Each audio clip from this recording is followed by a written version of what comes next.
আবারও সেই আরজিকর। বৃহস্পতিবার লিফটে আটকে মৃত্যু।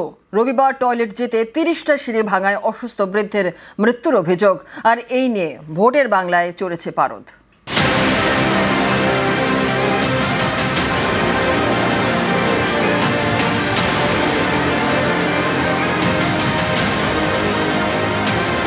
তরুণী ডাক্তারকে ধর্ষণ, খুন, লিফট বিভ্রাটে মৃত্যু, সিঁড়ি ভেঙে শ্বাসকষ্টে রোগীর মৃত্যু।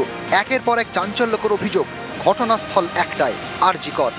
সমস্ত স্বাস্থ্য ব্যবস্থাটাই ভেঙে পড়েছে। জলে স্থলে অন্তরিক্ষে সর্বত্রই জায়গা ধ্বংস করেছে তৃণমূল। যতক্ষণ ক্ষমতায় থাকবে পশ্চিমবঙ্গে এর বাইরে কোনো আইনের পথে চলবে। প্রথম থেকেই আরজিকর নিয়ে একটা মিসকনসেপ্ট। আমরা রাজ্য সরকার নিরপেক্ষভাবে যে কেউ দোষী হোক তার শাস্তির দাবি।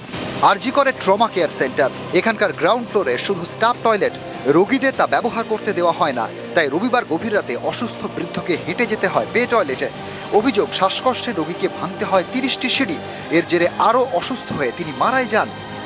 স্বাস্থ্য নেই, স্বাস্থ্য ব্যবস্থাও নেই। মানুষকে ফোর্স করা হচ্ছে যাতে কিনা বেসরকারি স্বাস্থ্য কেন্দ্রের মানুষ বেশি করে যান।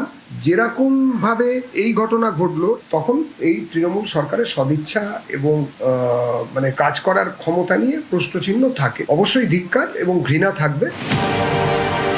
স্থানীয় বিধায়ক তথা আরজিকর রোগী কল্যাণ সমিতির সদস্য অতীন ঘোষ, তিনি দায় চাপিয়েছেন ডাক্তার নার্সদের ঘাড়ে।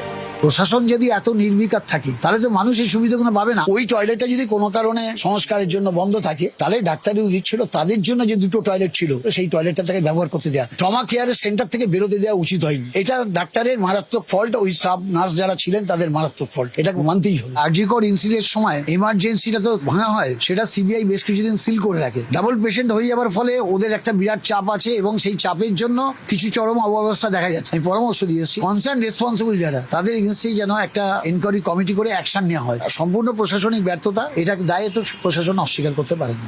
2024-এর 9 আগস্ট এই আরজিকরে তরুণী চিকিৎসককে ধর্ষণ এবং খুনের অভিযোগ ওঠে। এ নিয়ে তোলপাড় হয়ে যায়। রাস্তায় নেমে শুরু হয় আন্দোলন। বৃহস্পতিবার সেই আরজিকর হাসপাতালে লিফটে আটকে মৃত্যু। আর এবার টয়লেট যেতে গিয়ে 30টা সিঁড়ি ভেঙে অসুস্থ বৃদ্ধের মৃত্যুর অভিযোগ। যত কাণ্ড আরজিকরে।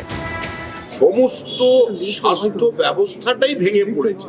বাথরুমে হবে, লিফটে হবে, জলে স্থলে অন্তরিক্ষে সর্বত্রই জায়গা ধ্বংস করেছে তৃণমূল। যতক্ষণ ক্ষমতায় থাকবে পশ্চিমবঙ্গে এর বাইরে কোনো আইনের পথে চলবে। প্রথম থেকেই আরজিকর নিয়ে একটা মিসকনসেপ্ট। আমরা রাজ্য সরকার নিরপেক্ষভাবে যে কেউ দোষী হোক তার শাস্তির দাবি। নিউজ 18 বাংলা।